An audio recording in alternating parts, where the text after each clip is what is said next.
একটি বলেছিলাম যে আমরা একটা পরিবার, সারা জাতি একটা পরিবার। পরিবারের মধ্যে নানা রকমের মতভেদ থাকবে, নানা রকমের ব্যবহারের পার্থক্য থাকবে, কিন্তু পরিবার একটা অটুট জিনিস, এটাকে কেউ ভাঙতে পারে না। আমরা যেন জাতি হিসেবে এই অটুট একটা পরিবার হিসেবে দাঁড়াতে পারি, সেটাই হলো আমাদের লক্ষ্য। তার সঙ্গে আরেকটি কথা বলেছিলাম, আবারও বলতে ইচ্ছে করে, সেটা মনে করি, বারে বারে মনে করিয়ে দেব। যত ধর্মীয় পার্থক্য থাকুক, মতের পার্থক্য থাকুক, যত রকমের পার্থক্যই থাকুক, রাষ্ট্র আমাদের প্রতি কোনো পার্থক্য করতে পারবে না। রাষ্ট্র দায়িত্ববদ্ধ সবাইকে সমান মর্যাদা দেওয়ার জন্য, সে যেই হোক, সে যে ধর্মে বিশ্বাস করুক, যেই মতবাদে বিশ্বাস করুক, তার ধন অসীম ধনের অধিকারী হোক অথবা নিঃস্ব হোক, রাষ্ট্রের কাছে সে একজন নাগরিক। আমি বুঝি নির্মাণের শিল্প, সালাম স্টিল বোঝে ডিউরেবিলিটি। সালাম স্টিল, মোস্ট ডিউরেবল স্টিল। নাগরিকের সমস্ত অধিকার সংবিধানে লিপিবদ্ধ করা আছে। কোনো সরকারের অধিকার নাই তাকে কোনো জায়গা থেকে বঞ্চিত করা, ক্ষুদ্র পরিমাণেও বঞ্চিত করা। কাজে আমাদেরকে ওই একটা জায়গাতে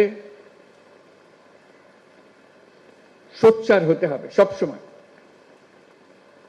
আমরা পারিবারিক অন্যান্য বিষয়ে খুব সোচ্চার হয়ে যায়, মাঝে মাঝে হতে হয়, কিন্তু এটা তার চাইতে বেশি যেন সোচ্চার হয় আমরা নাগরিক। আমার প্রতি কোনো রকমের বৈষম্য করা যাবে না, কারণ রাষ্ট্র আমাকে নিশ্চয়তা দিয়েছে, তালিকা করে দিয়েছে আমার প্রাপ্য কি।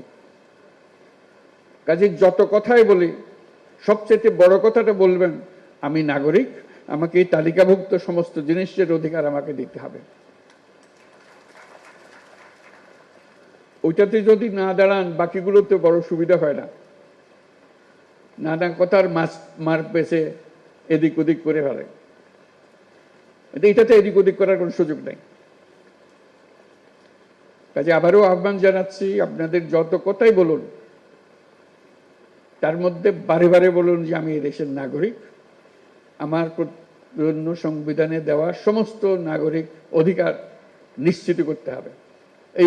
এইসব অধিকার থেকে এখন আমি বঞ্চিত, এগুলো আমাকে দিতে হবে। তখন আপনি সঙ্গী সাথী সবাইকে পাবেন, সারা দেশের মানুষ একসঙ্গে থাকবে, কারণ সবারই একই সমস্যা, তার নাগরিক অধিকার প্রতিষ্ঠা করা। আমরা বারে বারে লাঞ্ছিত হই, অপমানিত হই, আমরা নানা রকমের বৈষম্যের শিকার হই, যেহেতু ওই অধিকারের প্রতি আমাদের নজর নাই বা হতাশ হয়ে গেছি, অধিকারের কথা আর মুখে আসে না। এখন আসতে হবে। আমরা যে নতুন বাংলাদেশের কথা বলছি, তার মধ্যে এটা সবচেয়ে গুরুত্বপূর্ণ বিষয়, যে সবাইকে সব নাগরিক অধিকার নিশ্চিত করা, সেটা যেন আমরা করতে পারি।